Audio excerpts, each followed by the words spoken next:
In a serene Igbo village, surrounded by lush hills and a shimmering river, lived a girl named Adana. Her name, meaning father's daughter, was a reflection of the deep love and pride her parents, Nkem and Obiageli, felt for her. Adana was renowned throughout the village for her stunning beauty, which seemed to radiate like the morning sun. Her skin had the warm, rich hue of polished mahogany. Her eyes sparkled like stars, and her smile could light up the darkest night. Her long flowing hair was as dark as a raven's wing, and she moved with a grace that seemed almost otherworldly. But Adana's beauty was more than skin deep. She was kind and humble, always helping her parents with their small farm and treating everyone with respect. Despite their modest means, Nkem and Obiageli cherished their daughter and instilled in her strong values. However, Adana's beauty also stirred jealousy among the village girls, especially 7 girls her age: Amaka, Chinyere, Ifeoma, Ngozi, Neka, Ogechi, and Uzoamaka. These girls often felt overshadowed by Adana and envied the attention she received from the village's young men.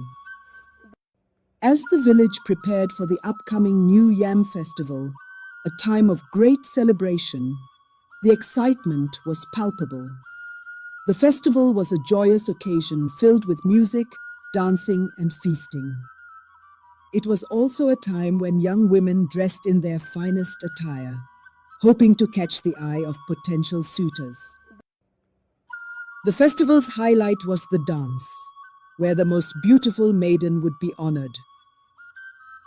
One day, while Adana was fetching water from the village spring, she encountered the 7 girls. The air was filled with the sweet scent of blooming flowers, and the sun cast a golden glow on the landscape. The girls, dressed in brightly colored wrappers and adorned with beads, greeted Adana with smiles that barely concealed their true feelings.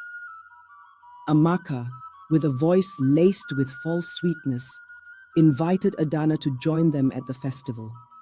"It's going to be a grand event," she said, "and you should be there." Adana hesitated, looking unsure. "I would love to, but my parents need me. There is much work to be done at home, and I cannot leave them alone," she explained, her voice soft yet firm. Chinyere pressed on, her tone insistent. "Surely you can spare some time, Adana. This festival is important, and everyone will be there." Adana shook her head gently. "I'm sorry, but my duties come first. My parents rely on me," she replied, feeling a twinge of regret. The girls exchanged glances, their smiles faltering. They bid her farewell, but as they walked away, their faces twisted into expressions of jealousy and anger. The village often whispered about Adana's beauty, and the young men lavished her with attention, much to the dismay of the other girls. The 7 girls, in particular, harbored a deep resentment toward Adana, feeling that her presence diminished their own chances of being admired and chosen during the festival. That evening, the 7 girls gathered in Amaka's hut, their faces illuminated by the flickering flames of a small oil lamp. The air was thick with the scent of burning palm oil, and the mood was tense. "We cannot let Adana outshine us again," Ifeoma said, her voice tinged with bitterness. "She always gets all the attention, and it's not fair." Ngozi nodded in agreement. "She's too beautiful for her own good. We must find a way to make her stay away from the festival." Ogechi, who had been silent until then, leaned forward, her eyes glinting with mischief. "Why don't we pretend to be her friends? We'll help her with her chores, gain her trust, and then we'll lure her to the festival. Once she's there, we'll teach her a lesson she'll never forget." The plan was met with eager nods. The girls decided to visit Adana's home every day, offering their help with chores under the guise of friendship. They hoped that by doing so, they could eventually manipulate her into attending the festival, where they would exact their revenge. The next morning, Adana's parents were surprised when the 7 girls arrived at their home, offering to help with the chores. "We just want to be friends with Adana," Amaka explained, her voice sweet but insincere. "We think she's wonderful, and we'd like to spend time with her." Inkem and Obiajeli exchanged wary glances, but allowed the girls to help. Adana, though cautious, appreciated the assistance, especially since it allowed her to finish her tasks more quickly. The girls continued their visits over the following days, helping with the farm work, fetching water, and cleaning the house. They chatted and laughed, pretending to enjoy Adana's company while secretly plotting against her. As the festival day approached, the girls intensified their efforts. On the day before the event, they arrived at Adana's home early in the morning. "Adana, we're here to help you get everything done so you can come to the festival with us," Neka said, her voice filled with false cheer.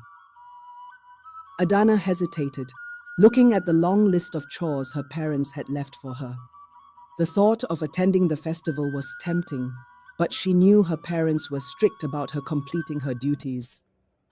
"I don't know," she said, uncertainty clouding her eyes. "There's so much to do." Uzoamaka, sensing Adana's hesitation, quickly spoke up. "Don't worry, we'll help you. With all of us working together, we'll get everything done in no time." Reluctantly, Adana agreed. The girls worked diligently, completing the chores with surprising speed.